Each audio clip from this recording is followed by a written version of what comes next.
शिव निराकार है और शंकर आकारी है, दोनों को कैसे मिला सकते हैं? पूछा, बताओ। है? अरे बाबा पूछते हैं तो जवाब देना चाहिए ना। दोनों को कैसे मिला सकते हैं? अरे भगवान बाप शंकर के सामने आके सब बच्चे होते हैं, तब दुनिया वाले उनको शिव शंकर नाम रखते। आत्मा अलग, शरीर अलग, दोनों को कैसे मिला सकते हैं?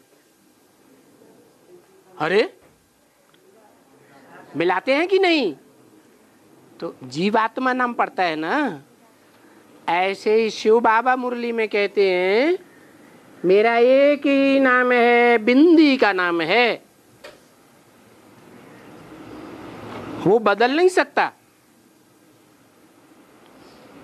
औरों के नाम शरीर के ऊपर होते हैं और मेरा नाम आत्मा का नाम है। दूसरों के किसी के नाम शरीर आत्मा के ऊपर नहीं होते हैं। मेरा आत्मा का नाम है शिव और शंकर है आकारी देवता। कैसे? नहीं, शंकर निराकारी नहीं है। शंकर को शिव नेत्र मिलता है। तीसरा नेत्र दिखाते हैं, उसका नाम क्या देते हैं? शिव नेत्र। तो शिव नेत्र जब उसमें प्रवेश करता है तो पूछने की बात है, क्या शिव सूक्ष्म बतन में आता है? आता है? सूक्ष्म बतन में तो आता नहीं। अच्छा, सूक्ष्म शरीरधारियों में आता है? उनमें भी नहीं आता। कोई कहे शिव के मंदिर यहां इतने क्यों बने हुए हैं? कहेंगे वो तो निराकारी की स्टेज की यादगार है। अच्छा, जहां जहां शिव के मंदिर बने हुए हैं पुराने पुराने, वहां शंकर की मूर्ति क्यों रखी जाती है मुख्य देवताओं के बीच में? रखी जाती है या नहीं? सोमनाथ मंदिर में क्या था? शिवलिंग मंदिर में बीच में लटक रहा था। चारों तरफ दीवालों में चुंबकीय पत्थर लगे हुए थे, उनके आकर्षण से बीच में लटक रहा था। और सामने ही शंकर की मूर्ति रखी हुई थी, जिसको मुसलमान तोड़ करके ले गया और अपने दरवाजे की सीढ़ियों पर उल्टा करके डाल दिया। हिस्ट्री की बातें हैं तो साबित होता है ना कि पुराने शिव के मंदिर में सभी देवताओं की मूर्तियां दिखाई जाती हैं चारों ओर,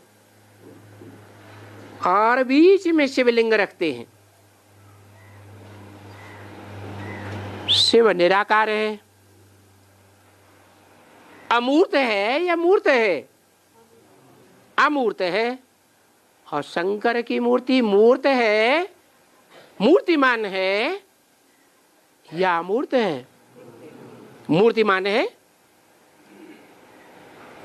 मूर्ति कब बनती है? नेहरू की मूर्ति लगते हैं, शिवाजी की मूर्ति रखते हैं, राणा प्रताप की मूर्ति बनाते हैं। क्यों बनाई? सूक्ष्म बदनवासी थे। हाँ, जरूर इस साकार सृष्टि पर हुए हैं तो उनकी मूर्तियां बनाई जाती हैं। अच्छा, जितनों की दुनिया में मूर्तियां बनाई जाती हैं उनमें सबसे जास्ती मूर्ति दुनिया में खुदाइयों में या मंदिरों में किसकी मिलती है? शिव की मूर्ति नहीं होती है, शंकर की मूर्ति मिलती है। जैनी लोग उसे नग्न मूर्ति का नाम क्या देते हैं? तीर्थंकर देते हैं ना। इसे साबित हुआ कि वो मूर्ति ऐसे नहीं है कोई सूक्ष्म बतनवासी होती है, इस सृष्टि में ही होती है, लेकिन स्टेज है, स्टेज आकारी होती है, सूक्ष्म स्टेज होती है। मनन चिंतन मंथन की स्टेज को सूक्ष्म स्टेज कहेंगे या साकारी स्टेज कहेंगे? सूक्ष्म है। मनन चिंतन होता ही है सूक्ष्म बुद्धि से। तो दिखाते हैं कि शिव के साथ 33 करोड़ देवताओं में से किसी का नाम नहीं रखा जाता है। कोई देवता का नाम मिलाया जाता है? नहीं। 500 करोड़ मनुष्यों के साथ किसी का नाम नहीं है जिसके साथ शिव का नाम जोड़ा जाता हो।